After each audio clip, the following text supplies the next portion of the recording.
Olá pessoal, eu sou o professor Eduardo Augusto e essa é a nossa tradicional aula de revisão que fazemos no início do ano. Aproveitando que tem diversos concursos previstos para o ano de 2024, incluindo grandes concursos como secretarias de educação de diversos estados e também uma grande quantidade de concursos de prefeitura, principalmente por ser um ano de eleições, é bem provável que muitas prefeituras acabem aproveitando esse período para agilizar, para adiantar concursos que estavam previstos para essas prefeituras. Então, de fato, é um ano com diversas previsões de bons concursos e aí a gente aproveita esse início de ano justamente para fazer uma aula de revisão, aproveitando esse início de ano, né, esse início de um novo ciclo, para revisar alguns tópicos importantes e também exercitar esses tópicos, dando aí um pontapé inicial na preparação, ajudando a motivar quem está iniciando a preparação e também quem já está nesse movimento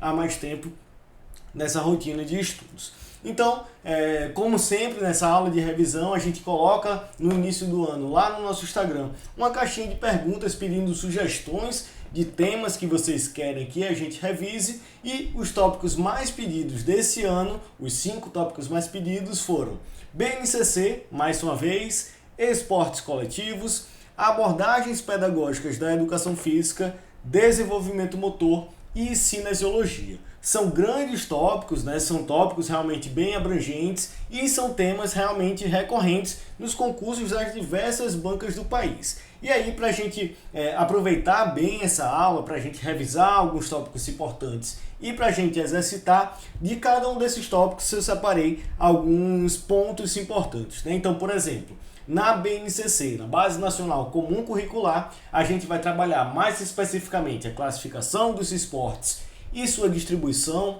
ao longo do ensino fundamental. Nos esportes coletivos, a gente vai aproveitar que é uma grande área e vai trabalhar alguns tópicos importantes, os principais de suas regras, né? Como, por exemplo, quantidade de jogadores, duração das partidas.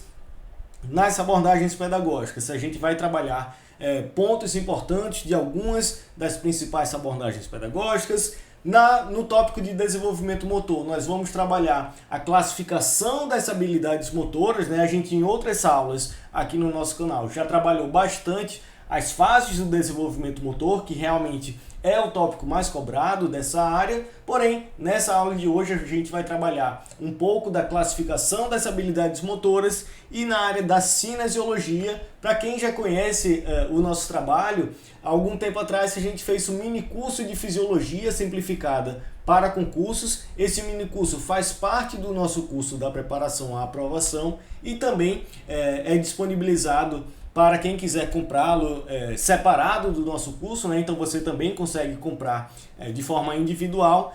Em relação à cinesiologia, esse ano nós teremos também o nosso mini curso de cinesiologia simplificada para concursos. Porém, nessa aula a gente vai trabalhar mais especificamente alguns tópicos sobre a escápula e também o manguito rotador, que realmente surgem bastante aí nos concursos. Então, esses vão ser os 5 assuntos que trabalharemos nessa aula de revisão.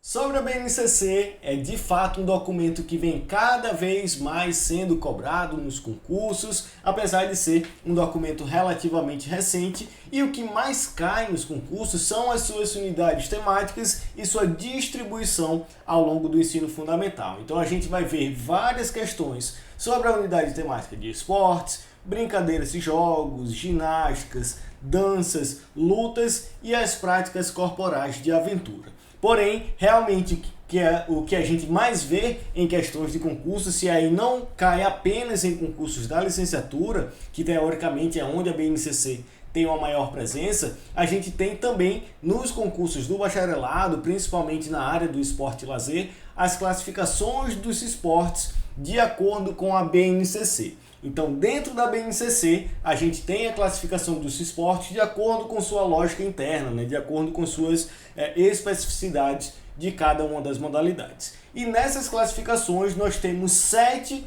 e a partir dessas classificações nós vamos ter 7 grupos de esportes que vão ser trabalhados no ensino fundamental da educação física. São eles: esportes de marca, invasão, combate, precisão, campo e taco, rede quadra dividida ou parede de rebote e esportes técnico combinatórios. Para quem não conhece essas classificações, vamos lá. Os esportes de marca são aqueles esportes em que a gente tem o resultado exposto em tempo, em distância ou em peso, né? Então, por exemplo, temos todas as provas do atletismo como esportes de marca. Então, todas aquelas provas que ganha, que vence quem cumprir uma maior distância ou quem conseguir cumprir uma maior distância em um menor tempo, ou, por exemplo, quem conseguir levantar a maior carga, né, como é o caso do levantamento de peso, todas essas provas são esportes de marca. Então, no atletismo, se a gente tem os 100 metros rasos, que vai vencer quem consegue ali percorrer essa distância no menor tempo possível, ou então o arremesso de peso, onde a gente tem que arremessar esse peso na maior distância possível, todas essas são modalidades chamadas de esportes de marca. Os esportes de invasão são os mais encontrados aí na educação física escolar, que são boa parte dos esportes coletivos. A grande característica dos esportes de invasão é aquele tipo de esporte em que a gente tem que levar uma bola até uma meta defendida pelo adversário, enquanto a gente defende a nossa própria meta, né? Então temos como exemplo dos esportes de invasão o basquete, o handball, o futebol e o futsal, o futebol americano, o polo aquático, o rugby, entre outros. Então, se a gente tem como característica levar um objeto, que normalmente vai ser uma bola, até uma meta defendida pelo adversário, ao mesmo tempo que a gente defende a nossa própria meta, nós vamos ter esportes de invasão. Os esportes de combate, por sua vez, são aquelas modalidades esportivas das lutas. Então, se a gente tem o judô em sua vertente esportiva, né, como uma modalidade esportiva, nós temos um esporte de combate. Se a gente tem o Muay Thai em sua vertente esportiva, com regras estabelecidas e universais, nós temos um esporte de combate e assim por diante. Então, todas essas lutas em sua vertente esportiva, né, com suas regras estabelecidas, com suas federações e confederações estabelecidas, nós temos um esporte de combate. Os esportes de precisão, por sua vez, são aqueles esportes em que a gente precisa arremessar ou lançar um objeto buscando acertar um alvo específico, seja ele em movimento ou estático. O grande exemplo, né, do esporte de precisão é o tiro com arco, né, o popularmente chamado de arco e flecha, onde a gente tem que arremessar, tem que lançar esse objeto buscando acertar um alvo específico. E aí, dentre esses esportes também estão o golfe, o tiro esportivo e assim por diante. E aí, muito cuidado, eu falei do golfe agora como esporte de precisão, e aí muito cuidado para não confundir o golfe como um esporte de campo e taco. Quando a gente vê o nome, né, e lembra do golfe, de fato a gente vai pensar que o golfe é considerado um esporte de campo e taco. Porém, os esportes de campo e taco são aqueles em que a gente arremessa um objeto e o adversário vai rebater esse objeto buscando percorrer uma maior distância possível. São exemplos o beisebol e o softball. Então, muito cuidado quando a gente fala de esportes de campo e taco e do golfe. O golfe vai ser uma modalidade de precisão e não de campo e taco. Já os esportes de rede, quadra dividida ou parede de rebote, como o próprio nome diz, nós vamos ter como característica uma rede dividindo as duas equipes ou uma parede de rebote, como é o caso do squash, né? Então, nos esportes de rede, quadra dividida, nós vamos ter como exemplos o vôlei, o tênis, o beach tênis, o badminton e assim por diante.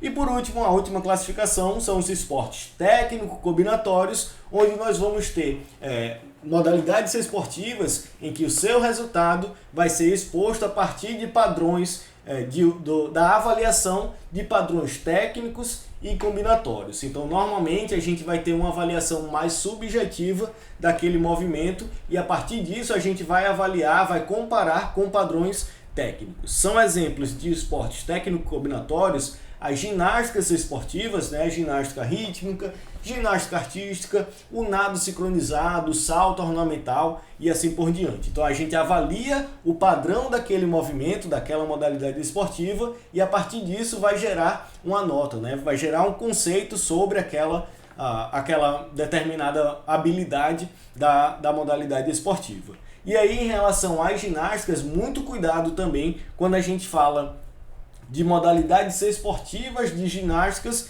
e da unidade temática de ginásticas, né? Se a gente está falando de modalidades esportivas, de ginásticas em sua vertente esportiva, como é o caso da ginástica rítmica, ginástica de trampolim, elas fazem parte da unidade temática de esportes e não da unidade temática de ginásticas. Então, quando a gente fala da unidade temática de ginásticas, nós estamos falando da ginástica geral, da ginástica de condicionamento físico e da ginástica de conscientização corporal. Se a gente estiver falando de ginásticas em sua vertente esportiva, elas fazem parte da unidade temática de esportes. Então, essas são as 7 classificações dos esportes na BNCC, e a partir dessas classificações a gente vai ter a sua distribuição ao longo do ensino fundamental. Como é uma unidade temática grande, né, que tem 7 classificações, parece ser um pouco difícil da gente identificar quais são os esportes, quais são as classificações ao longo dessa distribuição do ensino fundamental, mas tem algumas dicas que acabam facilitando bastante. Por exemplo, nos anos iniciais, primeiro e segundo ano e terceiro ao quinto ano. No primeiro e segundo ano vão ser apenas 2 classificações dos esportes, enquanto que do terceiro ao quinto já são 3. Nos anos finais, tanto do sexto ao sétimo como oitavo e nono ano, nós já temos 4 classificações em cada um desses blocos. Então, pensando na distribuição, nós vamos ter 2 classificações no primeiro e segundo ano, 3 classificações do terceiro ao quinto e 4 classificações nos anos finais, né, do sexto até o nono ano. Outro ponto importante é que os esportes de invasão vão estar presentes em quase todo o ensino fundamental, iniciando do terceiro ano e indo até o nono ano. Então, pensando nessa distribuição, o único bloco que não tem esportes de invasão é o primeiro e segundo anos. Outro ponto importante é que os esportes técnico-combinatórios estão em apenas um dos blocos, que é do sexto e sétimo ano, e os esportes de combate também estão presentes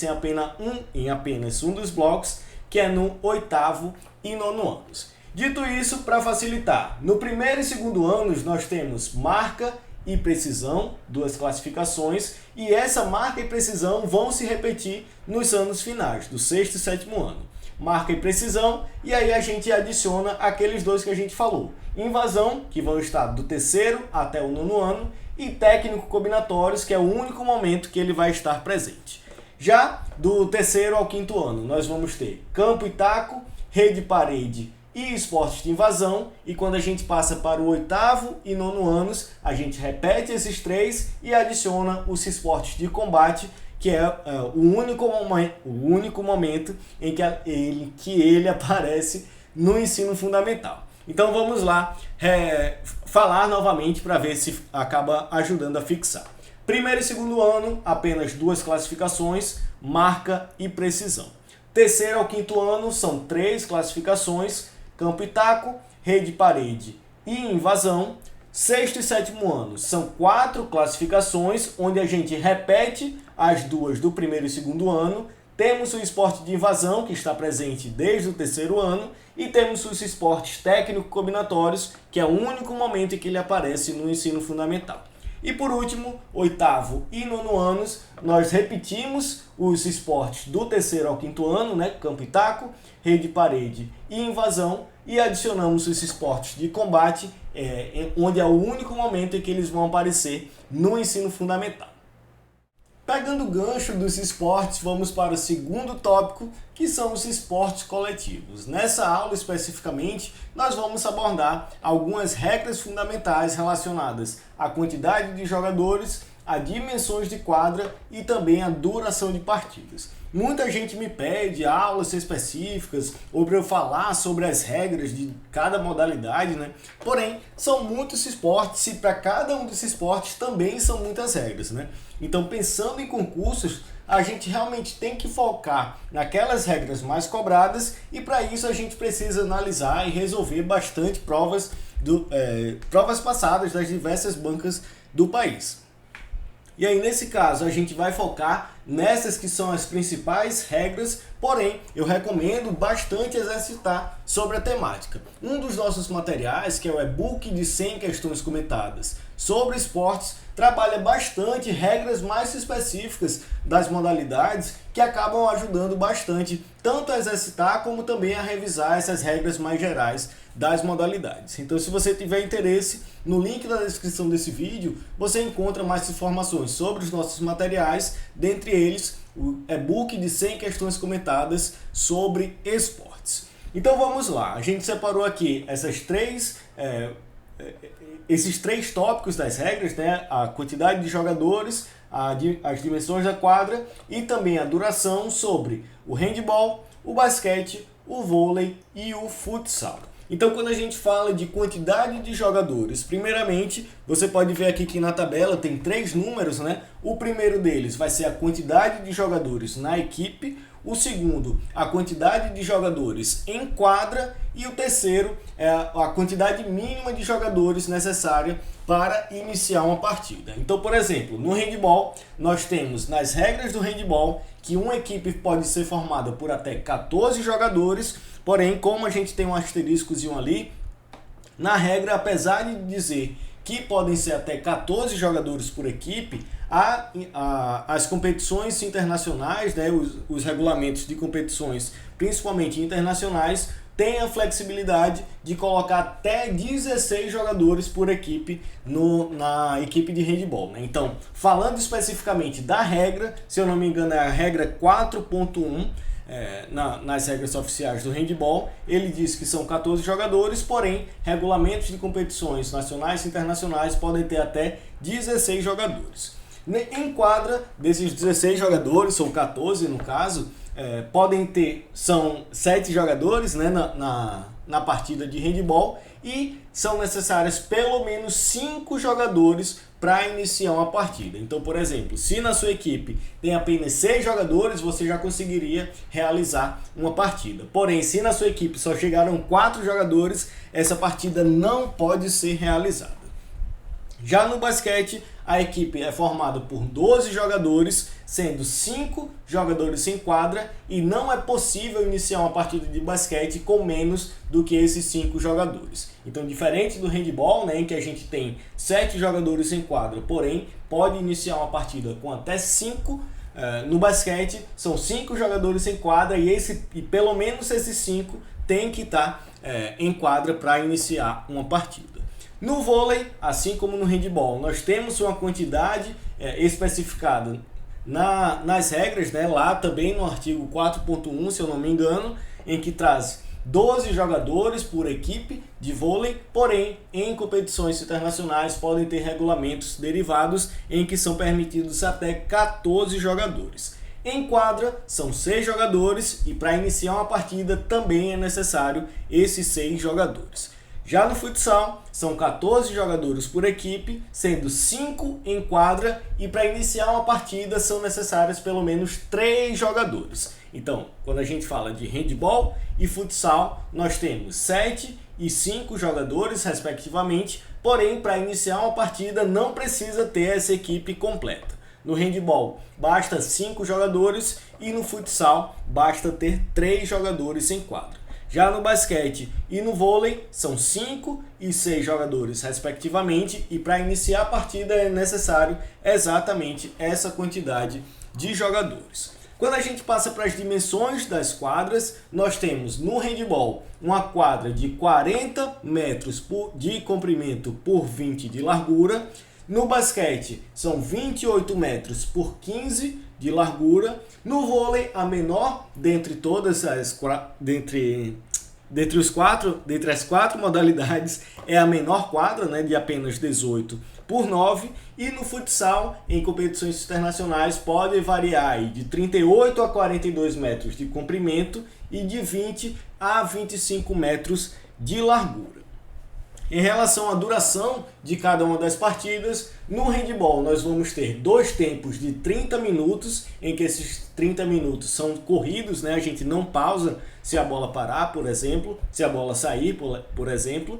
e tem um intervalo de 10 minutos. Porém, assim como a quantidade de jogadores, em competições a gente pode ter regulamentos variados, em que esse intervalo pode chegar até 15 minutos. Então, na regra, são 10 minutos, porém, em regulamentos derivados pode ter até 15 minutos de intervalo. No basquete são 4 quartos de 10 minutos, e aí na NBA, por exemplo, nós temos um regulamento derivado em que são 4 quartos de 12 minutos, na verdade, porém, nas regras só oficiais do basquete, 4 quartos de 10 minutos, em que a gente tem intervalo entre o primeiro e o segundo quarto, e entre o terceiro e o quarto quarto, intervalos de 2 minutos, e na metade do jogo, né? Ou seja, no intervalo entre o segundo e o terceiro quarto, nós temos um intervalo de 15 minutos de duração. Então, no basquete, 4 quartos de 10 minutos, sendo intervalo de 2 minutos do primeiro ao segundo e do terceiro ao quarto quartos, enquanto que na metade do jogo, do segundo ao terceiro quarto, nós temos um intervalo de 15 minutos. E aí, no handebol e no basquete, se a partida terminar empatada, nós vamos ter uma prorrogação. No caso do handebol, essa prorrogação tem 2 tempos de 5 minutos, em que se acabar empatada essa prorrogação, nós vamos ter mais uma prorrogação com 2 tempos de 5 minutos, e aí se continuar empatada vai depender de cada regulamento da competição, podendo inclusive ter uma cobrança de tiros de 7 metros, né? Como seria, por exemplo, uma cobrança de pênaltis no futebol. Já no basquete, se a partida terminar empatada, nós temos uma prorrogação de 5 minutos, e se ainda assim continuar empatada, nós vamos ter outra prorrogação de 5 minutos e assim por diante. Quantas prorrogações forem necessárias para que a partida seja desempatada. Ou seja, se tivermos um empate após a 4ª prorrogação, nós vamos ainda assim para a 5ª até que essa partida seja desempatada de fato. Então essa é uma característica tanto do handebol como do basquete. Já no vôlei, vence quem ganhar os 3 sets. Então a gente não tem um tempo cronometrado, né? A gente varia bastante a duração de uma partida de vôlei, já que a partida vai acabar quando uma das equipes vencer 3 sets. Cada set tem 25 pontos, porém, para terminar esse set, a vantagem tem que ser de pelo menos 2 pontos. Então, por exemplo, se for 24-24, nós vamos continuar a partida, né? Vamos continuar o set até que essa vantagem seja de mais de 2 pontos. Se, por exemplo, nessa partida do vôlei, uma equipe vencer 2 sets e a outra também vencer 2 sets, o 5º set é chamado de tie break e ele tem uma duração menor de 15 pontos. Então, vence quem acaba a partida, quem vencer 3 sets, porém, se estiver empatado em 2-2, o 5º set é chamado de tie break e ele tem essa duração menor de 15 pontos. Da mesma forma que os sets anteriores, nós temos que ter essa vantagem de pelo menos de 2 pontos. Já no futsal, assim como no handebol, são 2 tempos, porém de 20 minutos parando, né? Então, quando a bola sai, a gente para esse cronômetro e um intervalo de até 15 minutos. Então, dentre as regras dos esportes coletivos, né, dessas principais modalidades, o handebol, o basquete, o vôlei e o futsal, essas seriam as regras fundamentais. A quantidade de jogadores, seja por equipe, seja jogadores em quadra e seja a quantidade mínima de jogadores para iniciar uma partida, as dimensões da quadra e a duração de cada uma dessas partidas. O terceiro tópico, que são as abordagens pedagógicas da educação física, juntamente com as tendências pedagógicas da educação física, provavelmente há anos vem sendo os tópicos mais cobrados dos concursos, principalmente da licenciatura.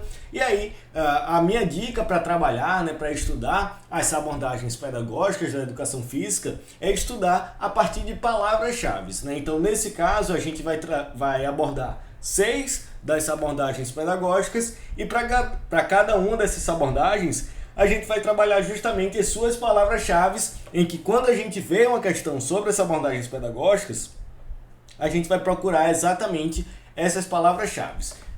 Pela quantidade de questões de abordagens pedagógicas que a gente já analisou, seja lá no nosso canal, no nosso Instagram, seja no nosso curso online, seja aqui nas aulas do YouTube, de fato, a maior parte das questões a gente consegue resolver tranquilamente dominando essas palavras-chave, né? Fazendo a relação dessas palavras-chave com o que as questões trazem, seja no próprio enunciado, seja nas alternativas, mas dominando realmente essas palavras-chave, a gente consegue realmente resolver grande parte das questões sobre abordagens pedagógicas da educação física.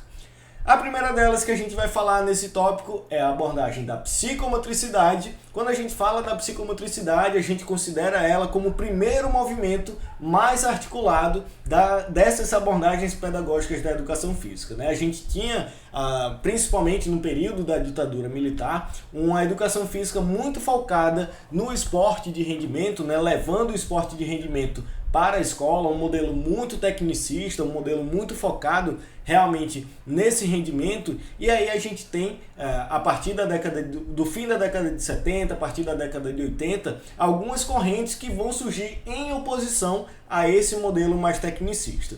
E aí o primeiro movimento que é considerado o primeiro a ser mais articulado em oposição a essas vertentes é justamente essa corrente da psicomotricidade, né? Essa abordagem da psicomotricidade que vai valorizar, ao invés desse esporte de rendimento, desse modelo mais tecnicista, vai valorizar principalmente a formação integral do aluno, buscando valorizar os seus aspectos cognitivos, afetivos e psicomotores. Então, quando a gente fala da psicomotricidade, a sua principal característica é esse enfoque nos aspectos cognitivos, afetivos e psicomotores. A principal obra de referência da abordagem da psicomotricidade é o livro A Educação pelo Movimento, do francês Lebouche.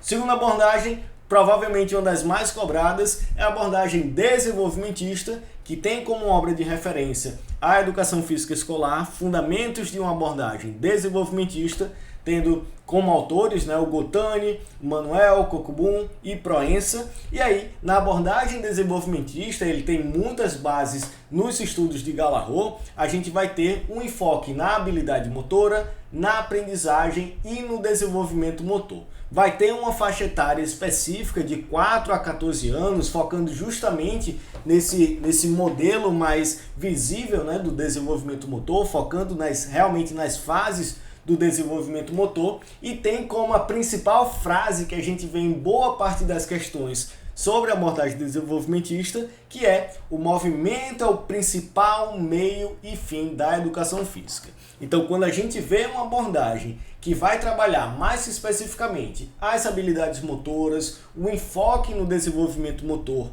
e o movimento como principal meio e fim da educação física, sem precisar se preocupar com aspectos sociais, aspectos culturais, aspectos históricos, mas única e exclusivamente como movimento, como principal meio e fim da educação física, nós estamos falando da abordagem desenvolvimentista.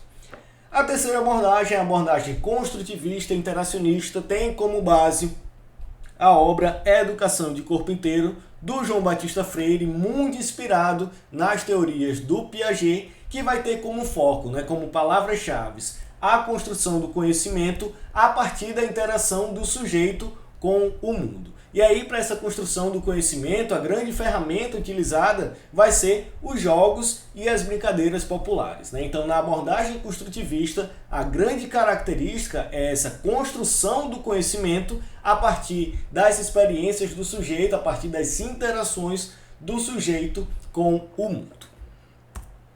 Quarta abordagem, a abordagem crítico-superadora do famoso coletivo de autores na obra Metodologia do Ensino de Educação Física, onde a gente vai ter aí o surgimento do conceito de cultura corporal e vai ter como enfoque a contextualização dos fatos e o resgate histórico, buscando sempre a compreensão da realidade e a transformação social. Então, a educação física, tendo como objeto principal a cultura corporal, né, esse conhecimento sobre o corpo, sobre a cultura do corpo construída historicamente, ela vai trabalhar justamente essa contextualização dos fatos e a presença da cultura corporal na sociedade, sempre buscando a compreensão da realidade e, a partir dessa compreensão, a transformação social, a justiça social. Já na abordagem crítico-emancipatória, diferente do conceito de cultura corporal, nós vamos ter o conceito de cultura de movimento. E a grande questão da abordagem crítico-emancipatória é a libertação do contexto que gera alienação. Então vai ser bem focada nesses aspectos alienantes do esporte, né? A gente vai em oposição a esse modelo que foca no aspecto alienante do esporte. Então vai ser uma educação física que busca libertar o aluno, né, o indivíduo, desse contexto que gera alienação. E isso se dá principalmente pela transcendência de limites, o grande conceito do Eleanor Kunz, através das dimensões objetiva, social e comunicativa, né? As dimensões de trabalho, comunicação e linguagem. E aí temos como obra de referência a transformação didático-pedagógica do Eleanor Kunz. E por último, a abordagem da saúde renovada, que vai ter como autores de referência o Marcus Narras e Guedes. E aí a gente vai ter como principais características um incentivo ao estilo de vida ativo, né? Então a gente vai ter como conceitos, como conteúdos, a aptidão física relacionada à saúde, a qualidade de vida, a promoção da saúde. Então a educação física trabalhada na escola vai servir como uma ferramenta para que ao longo da vida esse aluno consiga praticar exercícios físicos, sempre buscando essa relação do exercício com a promoção da saúde, né? Buscando aumentar os seus componentes da aptidão física relacionada à saúde e assim melhorar sua qualidade de vida, melhorar essa promoção da saúde. Então quando a gente fala da abordagem da saúde renovada, a educação física vai ter essa ideia de levar o exercício como uma forma de obter saúde desde a escola até o resto da vida do indivíduo.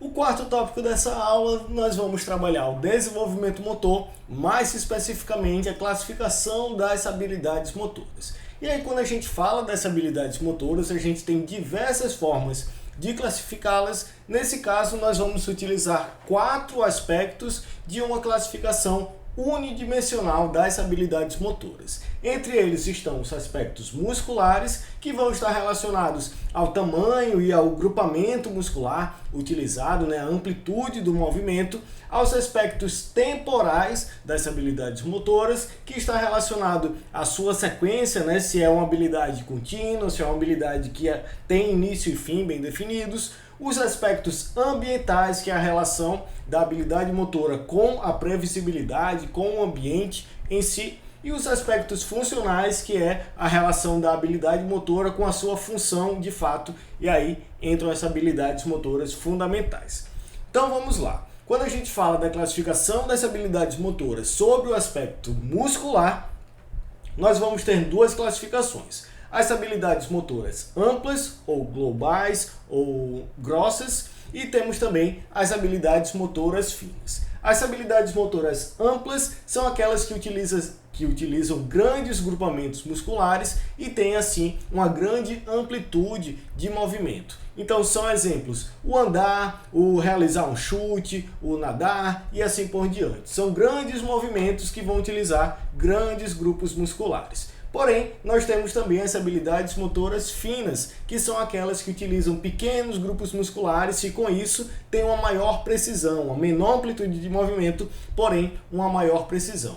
E aí dentre elas estão o escrever, o desenhar, o tocar algum instrumento e assim por diante. Então, pensando nos aspectos musculares das habilidades motoras, nós temos essas 2 classificações: amplas, globais ou grossas, e as habilidades motoras finas.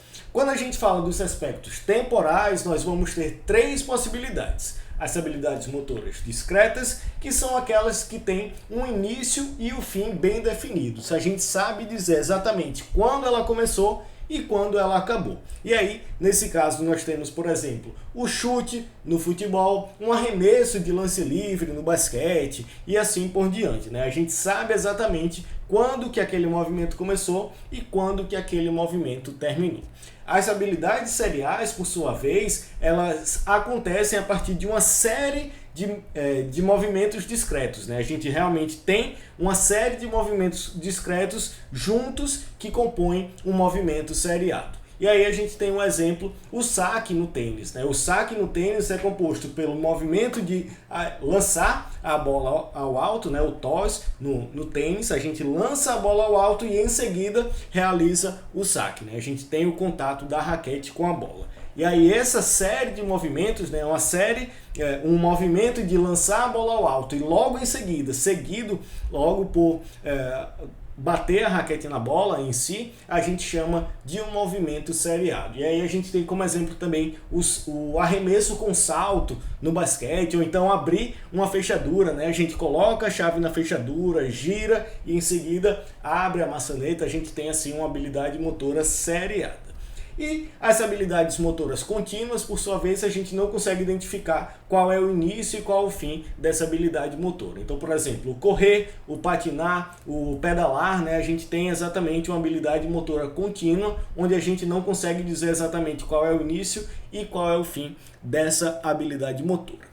A terceira classificação vai de acordo com os aspectos ambientais e ela pode ter duas classificações. Umas habilidades motoras abertas, em que a gente não tem controle sobre o ambiente, né? A gente tem um ambiente imprevisível, que é o caso de um jogo de basquete, um jogo de futebol, onde a gente tem vários elementos que estão ali participando daquela atividade e a gente não tem controle sobre eles, a gente não tem uma previsão do que vai acontecer. Então, no basquete, por exemplo, um jogador pode vir me marcar, outro já pode vir tentar roubar a bola e assim por diante. Já as habilidades motoras fechadas, a gente tem um ambiente previsível, a gente tem uma previsibilidade do ambiente, como é o caso do tiro com arco, do golfe, né? A gente tem todo o ambiente controlado, onde a gente sabe que não vai vir nada para atrapalhar aquele meu movimento, como é o caso do futebol, como é o caso do basquete, né? Então, nesse caso, em relação aos aspectos ambientais, nós vamos ter essas duas classificações: habilidades motoras abertas e habilidades motoras fechadas. E por último, nos aspectos funcionais, nós vamos ter as habilidades motoras fundamentais, quando a gente fala do desenvolvimento motor, né?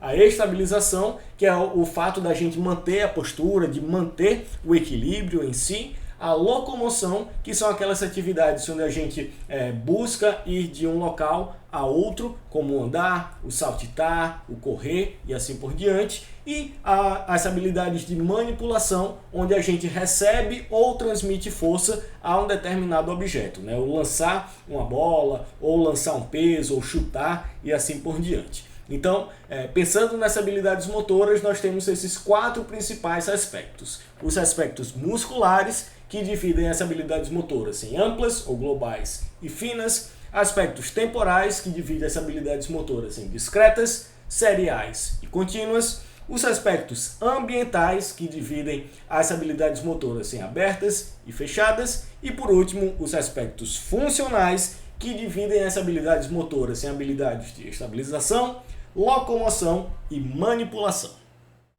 Na área da cinesiologia, nós vamos revisar duas estruturas da cintura escapular que são mais específicas e por isso as bancas acabam aproveitando para trazer essas especificidades em suas questões. Nós vamos falar da escápula e seus respectivos movimentos e também do manguito rotador. Na escápula, nós vamos ter 6 movimentos que são a elevação, depressão, ou seja, subir e o descer da escápula, a retração e a protração, que são chamadas também de adução e abdução, justamente por serem movimentos em que a escápula se aproxima ou se afasta da linha medial do nosso corpo. E temos a rotação superior e a rotação inferior, quando, respectivamente, a borda da escápula se afasta da linha medial do nosso corpo e se aproxima da linha do nosso corpo, fazendo esse movimento de rotação, né? Girando e com isso aproximando essa pontinha da escápula, a borda da escápula da linha ou afastando da linha medial do nosso corpo. E aí, para esses movimentos que a escápula realiza, que já são movimentos mais específicos, né, diferentes de grande parte dos movimentos do nosso corpo, nós vamos ter a ação de 5 principais músculos. Nós vamos ter o trapézio, os romboides, o peitoral menor, serrátil anterior e o elevador da escápula. esses 5 músculos vão ser responsáveis por praticamente todos esses movimentos da escápula. Quando a gente fala da elevação, né, quando a escápula sobe, nós vamos ter a ação de 3 principais músculos, o elevador da escápula, o trapézio e os romboides. Já na depressão, nós vamos ter também a ação do trapézio, porém as suas fibras inferiores, né? Lembrando que o trapézio tem esse nome justamente por ter esse formato de um trapézio, ou seja, ele vai estar inserido em várias partes do osso da escápula, né? Em várias partes da escápula, e com isso, quando ele se contrai, ele pode realizar diversos movimentos. Ou seja, a gente vai ter a ação do trapézio na elevação, porém, as suas fibras inferiores também vão ter ação na depressão da escápula junto com o peitoral menor. Na retração, na abdução da escápula, nós vamos ter a ação dos romboides e também do trapézio, enquanto que na protração nós vamos ter a ação do peitoral menor e do serrátil anterior. Na rotação inferior, nós temos também a ação do peitoral menor e a ação dos romboides, enquanto que na rotação superior nós temos a ação do serrátil anterior e do trapézio. Então pode ser muita informação jogada, mas o que é importante da gente saber sobre a escápula são esses seus 6 movimentos: a elevação, a depressão, retração, protração e rotações superior e inferior, e que basicamente todos esses movimentos vão ser realizados por esses 5 músculos: elevador da escápula, trapézio, romboides, peitoral menor e serrátil anterior. Então essas são as principais informações quando a gente fala da escápula, seus músculos e seus respectivos movimentos. A segunda estrutura da cintura escapular, que é bastante cobrada nos concursos, é o manguito rotador. O manguito rotador, para quem não conhece, é uma estrutura presente na nossa articulação do ombro, que é formada por 4 pequenos músculos que são responsáveis por boa parte da estabilização dessa articulação e também pelos movimentos de rotação, né? Por isso o nome de manguito rotador. Esses 4 músculos juntos formam aí esse manguito, né? Estão ao redor ali da articulação e promovem justamente essas ações de rotação medial e rotação lateral.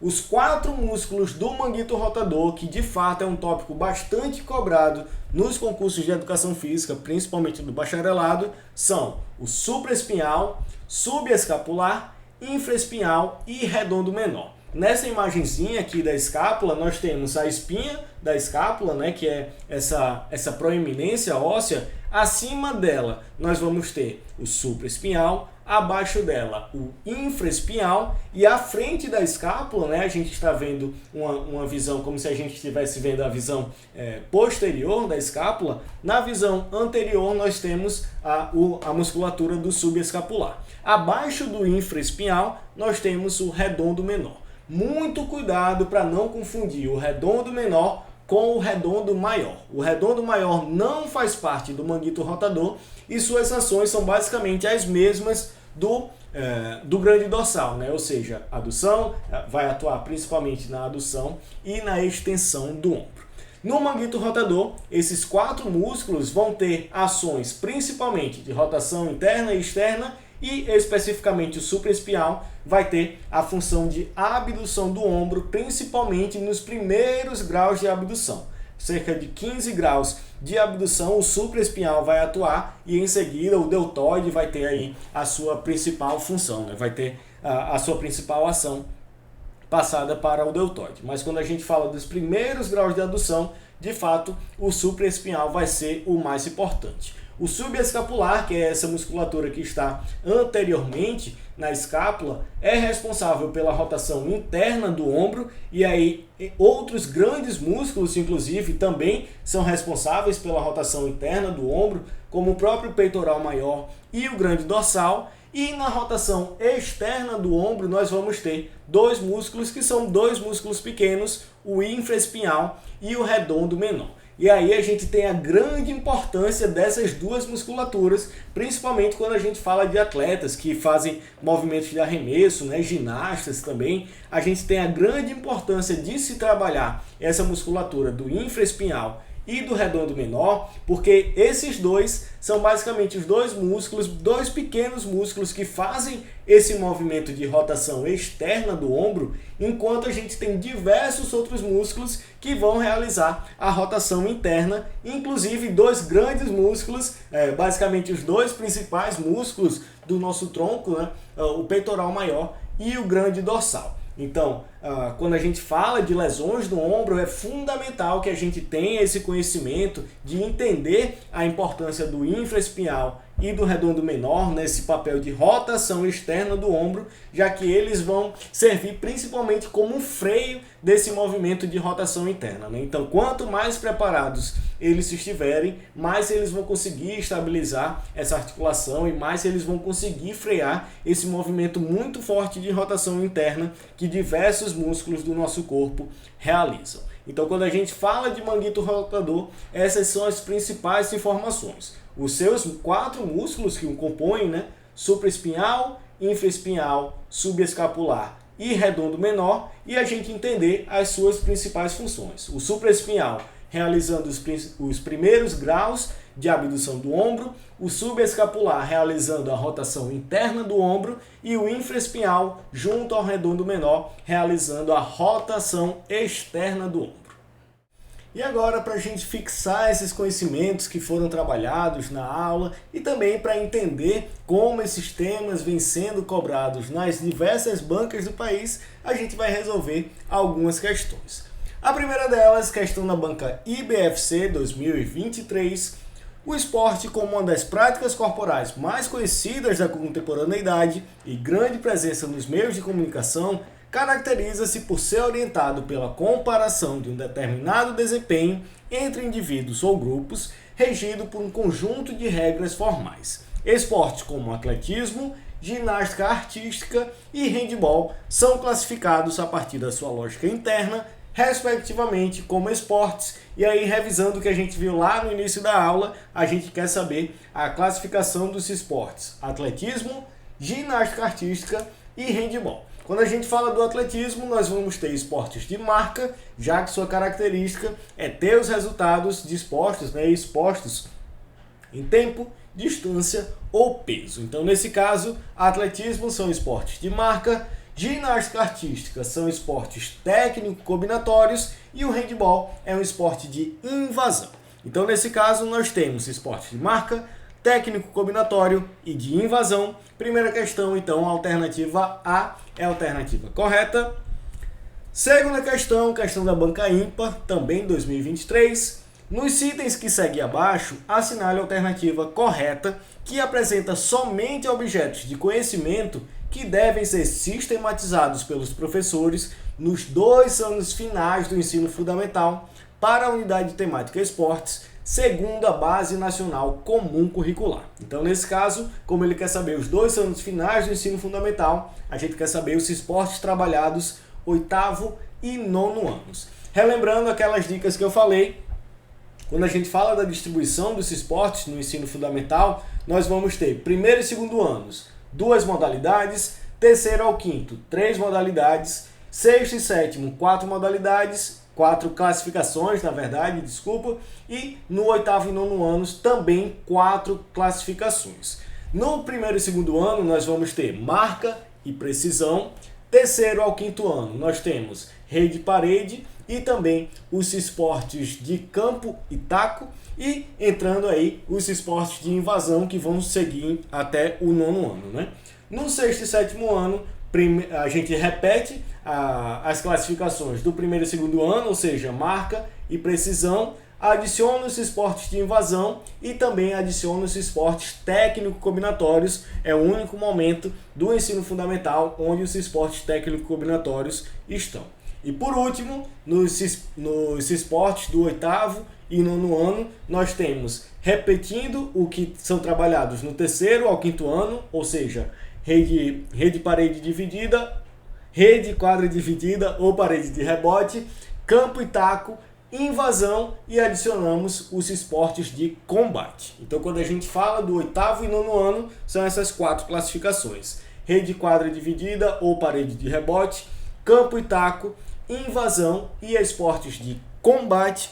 Nesse caso, nós vamos ter a alternativa A, também a correta, né? Rede, parede, campo e taco, invasão e esportes de combate. Segunda questão, também a alternativa A é a correta. Terceira questão, questão da banca Aroeira 2023. Analise as afirmações sobre a modalidade voleibol e marque verdadeiro ou falso. A modalidade voleibol é um esporte que possui 6 jogadores em quadra e um 7º jogador, que é o líbero, que pode substituir um dos outros 6 quando este estiver nas posições de fundo de quadra. E aí é falso, né? Na verdade, o voleibol vai ter 6 jogadores em quadra, contando também com o líbero quando ele estiver jogando. Então o item 1 é falso, porque não tem um 7º jogador com o líbero, né? Ele vai fazer parte desses 6 jogadores em quadra. Segundo item, o líbero tem principalmente as funções de passador e defensor, porém, quando for necessário atacar, só pode executar a cortada saltando de trás da linha dos 3 metros, e aí é falso, né? O líbero, a sua principal função é de defender, porém ele não pode atacar passando aí o bordo superior da rede, né? Então é falso, porque o líbero não pode atacar, né? E mesmo quando for necessário atacar, ele pode apenas passar a bola, ele não pode realmente fazer um ataque, né? Fazer uma cortada ou até mesmo sacar. Então por isso, item 2 é falso. Item 3, em uma partida de voleibol, dentro da linha dos 3 metros, só podem atacar ou bloquear acima da borda da rede os jogadores da posição 2, 3 e 4, e aí é verdadeiro, né? Lembrando da posição do voleibol, são 6 jogadores, o número 1 é o jogador que saca, né? Então, quando ele sacou, ele ocupa a posição número 1, 2, 3 e 4 são os jogadores que estão realmente à frente da linha de 3 metros, são os jogadores que estão na rede, e os outros jogadores que estão atrás da rede, né, na linha de trás, são justamente as posições 5, 6 e 1, que é justamente esse que foi o sacador. Então, nesse caso, nós temos atrás da linha dos 3 metros 5, 6 e 1, e na linha dos 3 metros, né, na rede, são os jogadores de posição 2, 3 e 4. Então, item 3 é verdadeiro. Item 4, com exceção do tie break, um set termina quando uma das equipes atinge 25 pontos, devendo conseguir pelo menos 2 pontos de vantagem em relação ao adversário. Caso nenhuma das equipes tenha essa vantagem, o set prossegue até que um dos times a conquiste, e aí verdadeiro é exatamente isso que nós falamos lá no tópico das regras dos esportes coletivos. Então, nesse caso, nós temos itens 1 e 2 falsos, item 3 e 4 verdadeiros. Nesse caso, o item C é o correto dessa terceira questão. Quarta questão, questão da banca FCM 2022. Considere a modalidade esportiva e associe corretamente a sua característica. E aí vamos ter futsal, vôlei, handebol e basquetebol. Características.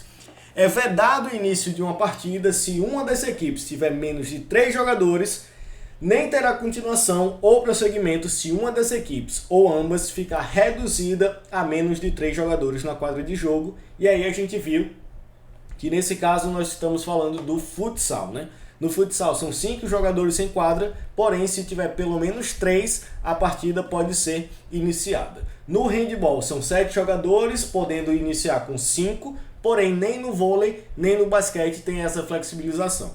No vôlei são 6 jogadores, se é necessário 6, e no basquete são 5 jogadores e realmente são necessários os 5 para iniciar a partida. Nesse caso então temos de fato o futsal, número 1. Segundo item, a quadra de jogo é um retângulo medindo 18 por 9 metros, circundada por uma zona livre de no mínimo 3 metros de largura em todos os lados. O espaço livre de jogo deve medir no mínimo 7 metros a partir da superfície de jogo. E aí, nas dimensões da quadra, a modalidade que tem esse retângulo de 18 por 9, a menor das quadras, né, dessas 4 modalidades, é justamente o voleibol. Número 2, até agora já temos itens 1 e 2, com respectivamente o número 1 e 2.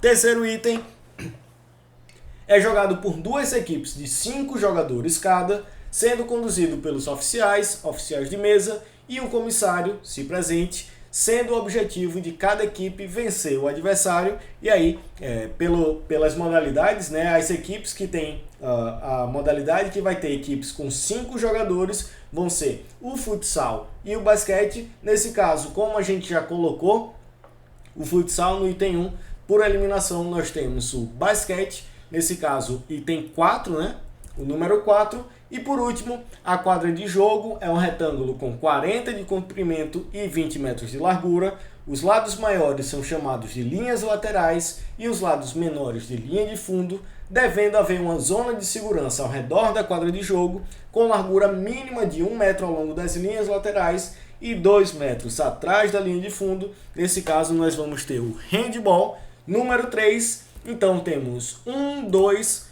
4 e 3. Nesse caso, a alternativa B é a correta dessa questão. Quinta questão, questão da banca VUNESP 2023. De acordo com Larido, essa abordagem pedagógica representa o primeiro movimento mais articulado que surge a partir da década de 70, em contraposição aos modelos anteriores. Nessa abordagem, a educação física deve se envolver com o desenvolvimento da criança, com o ato de aprender, com os processos cognitivos, afetivos e psicomotores, em busca da formação integral do aluno. O autor que mais influenciou essa abordagem no Brasil foi o francês Jean Lebouche. Essa descrição corresponde à abordagem, e aí, como eu falei lá no tópico das abordagens pedagógicas, quando a gente conhece as palavras-chave de cada abordagem, com tranquilidade a gente consegue resolver boa parte das questões. Nesse caso, nós vamos ter basicamente todas as palavras-chave. A gente falou do primeiro movimento mais articulado, que vai surgir a partir da década de 70. Nós vamos ter os processos cognitivos, afetivos e psicomotores. Vamos ter a formação integral do aluno e vamos ter como autor de referência o francês Lebouche. Nesse caso, nós estamos falando da psicomotricidade. Quinta questão, item E, é o correto. Sexta questão, questão da banca IBFC 2023. Analise as afirmativas acerca das abordagens pedagógicas da educação física escolar brasileira, surgidas a partir do final da década de 70. Item 1. Nessa abordagem, o envolvimento da educação física é com o desenvolvimento da criança, com o ato de aprender, com os processos cognitivos, afetivos e motores, ou seja, buscando garantir a formação integral do aluno. A educação física é, assim, apenas um meio para ensinar matemática, língua portuguesa, sociabilização. E aí, nesse caso, nós vamos ter como palavras-chave os processos cognitivos, afetivos e motores e também garantir a formação integral do aluno. Nesse caso, item 1, estamos falando da abordagem da psicomotricidade ou abordagem psicomotora. Item 2. Nessa concepção, a aquisição do conhecimento é um processo desenvolvido pelo indivíduo durante toda a sua vida, não estando pronto ao nascer, nem sendo adquirido passivamente de acordo com as pressões do meio.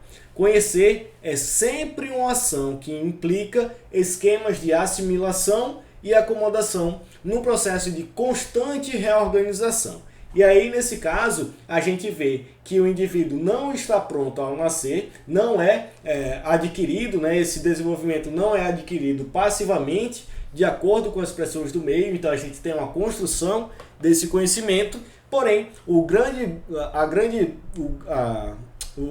palavra-chave que a gente vai encontrar nesse item são os esquemas de assimilação e acomodação. Quem conhece está relacionado à teoria do desenvolvimento cognitivo de Piaget e, com isso, o que faz a grande relação com a teoria de Piaget é justamente a abordagem construtivista. Então, nesse caso, no item 2, nós vamos estar falando da abordagem construtivista. Item 3. Nesta concepção, a aula de educação física deve privilegiar a aprendizagem do movimento, conquanto possam estar ocorrendo outras aprendizagens de ordem afetivo-social e cognitiva em decorrência da prática das habilidades motoras. E aí, nesse caso, como a gente tem esse privilégio da aprendizagem do movimento e de outros assuntos a partir das habilidades motoras, né, se for como decorrência das habilidades motoras, nós vamos ter a abordagem desenvolvimentista. Então, até agora, psicomotora, construtivista e desenvolvimentista. Quarta, nessa concepção de educação física, a mesma passa a questionar o caráter alienante da educação física na escola, propondo um modelo de superação das contradições e injustiças sociais. Assim, a educação física estaria atrelada às transformações sociais, econômicas e políticas, minimizando as desigualdades sociais. Nesse caso, nós temos tanto esse caráter alienante pela crítico-emancipatória, como também essas transformações sociais, econômicas e políticas pela crítico-superadora. Nesse caso, então, relembrando, temos psicomotora, construtivista, desenvolvimentista e as abordagens críticas. A alternativa é a correta dessa questão. Sétima questão da banca FEPESE, ano 2021. De acordo com Maggio, os pesquisadores também costumam classificar as habilidades motoras segundo os diferentes movimentos que as pessoas fazem para realizar uma habilidade. Se uma habilidade exigir um movimento diferente, que tenha ponto inicial e final bem definidos, como será classificada? E aí, nesse caso, nós temos a classificação das habilidades motoras de acordo com seus aspectos temporais e que a gente relembra que pode ter 3 classificações: as habilidades motoras discretas, seriais e contínuas. Quando a gente tem uma habilidade motora que tem um ponto inicial e final bem definidos, nós temos então uma habilidade motora discreta. Nesse caso, sétima questão, item é o correto. Oitava questão da banca IBFC 2023. O ensino em educação física dos diversos elementos associados à cultura corporal de movimento pode considerar entre seus elementos a classificação do tipo de habilidade motora presente nestas manifestações.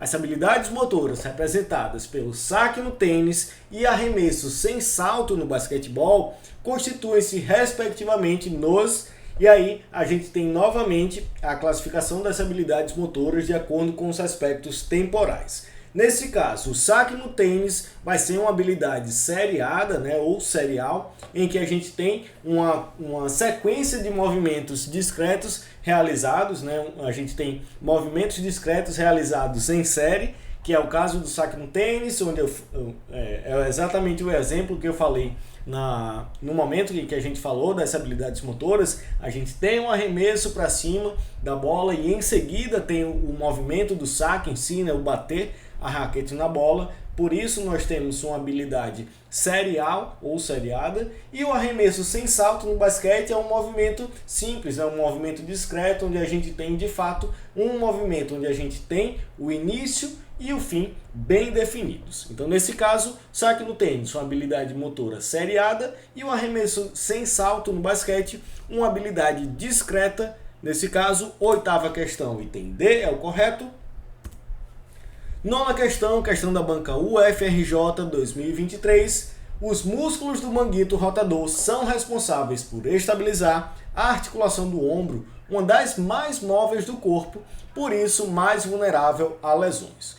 Os músculos que compõem esse grupamento são, e aí a gente relembra, os quatro músculos do manguito rotador: supraespinhal, infraespinhal, subescapular e redondo menor. Mais uma vez, muito cuidado para não confundir redondo menor e redondo maior. No manguito rotador, redondo menor, infra e supraespinhal e o subescapular. Nesse caso, o item A é falso porque deltoide e romboide menor não fazem parte do manguito. No item B é o correto já, subescapular, supraespinhal, infraespinhal e redondo menor. No item C, deltoide não faz parte do manguito. No item D, redondo maior não faz parte do manguito. E no item E, também o redondo maior não faz parte. Nesse caso, nona questão, de fato, item B é o correto. E décima questão da banca Consupan 2019.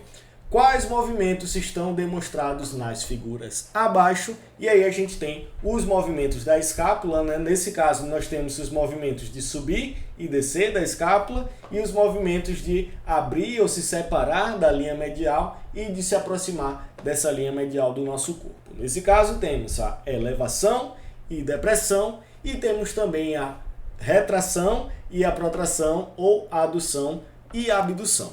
Nesse caso, nós temos o item D, o correto, porém ele não chama de depressão da escápula, e sim de abaixamento da escápula. Nesse caso, 10ª questão, item D é o correto.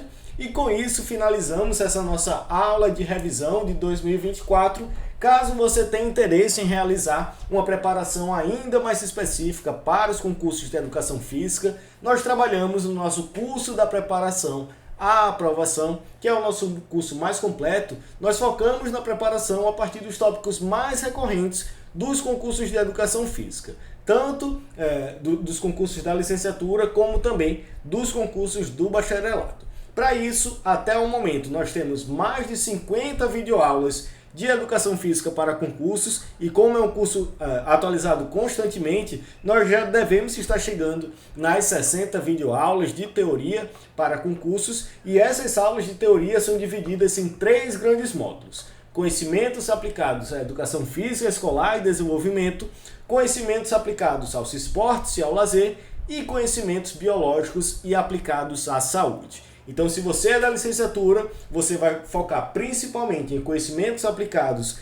à educação física escolar e desenvolvimento e algumas aulas pontuais dos outros módulos, assim como se você vai realizar concursos do bacharelado na área da saúde, você vai focar principalmente no módulo de conhecimentos biológicos e aplicados à saúde e também algumas aulas pontuais dos outros módulos. Além das aulas de teoria, nós temos o módulo de simulados com simulados exclusivos e suas respectivas aulas de resolução e comentários das questões.